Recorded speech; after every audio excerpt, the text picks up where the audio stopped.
এখনো তো কেউ আসলো না এখানে। আরে বাপরে জঙ্গলি, এই তুই এই জঙ্গলি কিসের জন্য ডেকেছি? আরে মহারাজ আমি রাখিনি। এ দাঁড়াও মহারাজ এটা আমার পুত্র এই জঙ্গলি। হ্যাঁ মহারাজ, 10 বছর আগে আমি হানিমুন করতে জঙ্গলে গিয়েছিলাম এই আদিবাসীদের সাথে, কিন্তু জানি না এ কিভাবে জন্ম নিল।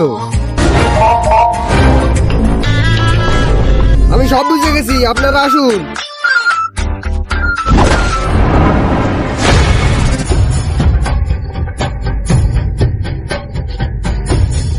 আরে বাপরে বোম, ভাগো ভাগো ভাগো ভাগো। দাঁড়ান, এটা আমার পুত্র এই বোমালা। হ্যাঁ আপনি হানিমুনের জন্য কোথায় গেছিলেন? পাকিস্তান। এটা তুমি যাও আর আপনি আসেন। মহারাজ তাড়াতাড়ি কেক কাটুন, আমি এক জায়গায় যাব, রাজকুমারকে নিয়ে আসো। কিন্তু তার আগে তুমি যদি অনেকগুলো টাকা চাও তাহলে একটি লাইক করে যাও, আর যদি মাকে চাও একটি সাবস্ক্রাইব করে যাও, আর তুমি কোনটি চাও সেটা কমেন্টে অবশ্যই বলে যাও। মহারাজ এই যে রাজকুমার চলে এসেছে। আরে কুত্তা। হ্যাঁ আপনি কোথায় গেছিলেন হানিমুনের জন্য? চিড়িয়াখানা। হে প্রভু